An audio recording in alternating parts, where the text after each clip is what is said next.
Bonjour, Bonjour François. j'ai bien présenté la chose. Super. Ah, je suis content.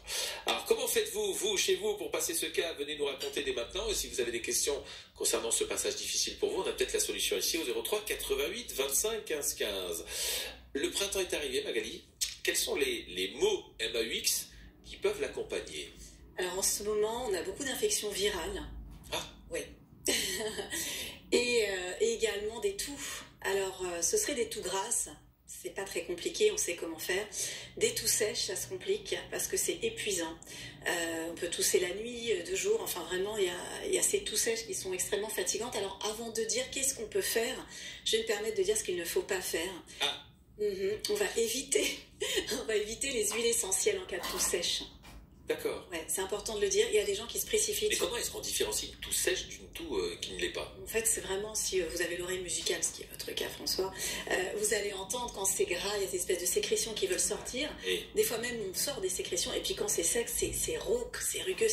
Vous entendez cette sécheresse. Je pense que vraiment, si j'avais les deux toux à faire écouter, je pense que vous reconnaîtriez. la prochaine fois que vous viendrez, on va isoler ça. Et puis, alors donc, évitons les huiles Alors, essentielles. éviter les huiles essentielles, on entend souvent en cas de toux sèche. Alors, on va entendre le ravinsaro, le Sara et parfois aussi le cyprès. Alors, je mets vraiment une grosse mise en garde sur le cyprès parce que ça circule sur tous les sites et tous les livres. Et je le dis, en cas de toux sèche, non pour le cyprès. Alors, je le dis de source sûre puisque c'est mon père, donc Daniel Pénoël, qui est médecin spécialisé, qui l'avait écrit dans son livre il y a 30 ans.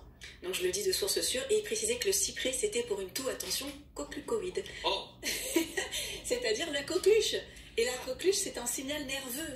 Alors, la résultante, c'est une toux sèche, mais ça provient d'un signal neurologique. Donc, même le cyprès, non en cas de toux sèche. Alors, on a quand même des solutions. Je ne sais pas si vous voulez qu'on en parle maintenant. ouais, allons-y. Allons-y. Oui, allez. Oh, alors, allez. Non mais Magali, je reviens après, d'accord. Parce qu'on nous dit quelles huiles essentielles, mais surtout ne pas utiliser en cas de toux sèche. Alors, quand même, j'ai parlé d'humidifier, mais c'est tout bête. De l'eau chaude, un petit baquet, vous savez, comme nos grands-mères, elles le faisaient, la petite serviette au-dessus, et on respire ces vapeurs d'eau chaude. Et là, ça humidifie. Sans rien dedans. Si on met une petite goutte d'eucalyptus, mais c'est pour le côté, j'allais dire, pour dire qu'on fait exotique et qu'on fait quelque chose à part de l'eau, ça nous donne la sensation de faire quelque chose.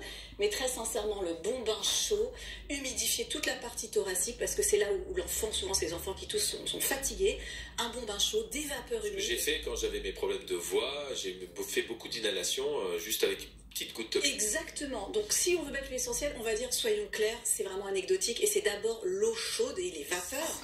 Tout naturellement. Voilà, tout naturellement. Alors après, on peut avoir des huiles essentielles intéressantes en cas de toux sèche, mais avec des sécrétions bloquées. Ah, on va dire, ah, ça... C'est quoi une sécrétion bloquée, Magali? Oui, on va reconnaître. Ouais. J'ai le cas de ma fille en ce moment, c'est très compliqué, hein, même pour moi qui suis dedans depuis longtemps. Elle tousse et on entend, au début c'était sec, et là on entend que ça fait comme une petite râle, et elle dit, maman, je crache. Ouais. Donc vous voyez, ça veut sortir, mais ça n'y arrive pas. Allez. Alors là, on a quelque chose d'intéressant, l'estragon. Ah, Mais voilà, on fait pas de la béarnaise là. voilà, l'estragon. Alors l'estragon, si vous voulez, ça va fluidifier les mucosités, parce que ces mucosités, à un moment, elles sont collées, elles s'accrochent, c'est de la colle. L'estragon, il va fluidifier, et on va aussi rajouter une huile essentielle qui s'appelle le gingembre. Ah, très bien, ça. Voilà. Alors vous allez me dire, mais pourquoi le gingembre? Parce que quand vous avez des sécrétions, vous savez, quand c'est un peu coloré, un peu jaune, il y a forcément un peu d'inflammation. Et le gingembre. Et ben voilà, grâce au gingembre, on va jouer sur cette inflammation. Par les inflammations, oui, inflammation, vous allez me dire, oui, l'origan, laquelle? Des inflammations de type 2. Donc de soubassement, donc pas des inflammations vraiment rouges, douleurs, etc. Des petites inflammations où on sait que s'il y a des bactéries, il y a un peu d'inflammation. Donc le gingembre, il va jouer sur une inflammation, mais il va moduler. C'est pas la grosse artillerie lourde. Donc estragon, gingembre, moi, c'est ce que je recommande. Et vraiment, on a des bons résultats. Maintenant, comment utiliser? On verra ça dans un instant. Ah, mais comme elle est magique, c'est Magali Pénoël. Aromatologue, je peux vous présenter comme ça? Oui, absolument. C'est joli comme nom en plus. Oui, c'est joli. Elle est aromatologue, donc on a eu un aromatologue. Et vous avez des questions à lui poser? 03 88 25 15 15. Et dans quelques instants, on va parler des chansons de votre vie, parce que ça aussi, ça va vous détendre pour le printemps avec une déclaration. Mais elle ne sera pas de revenu. Mais oui, les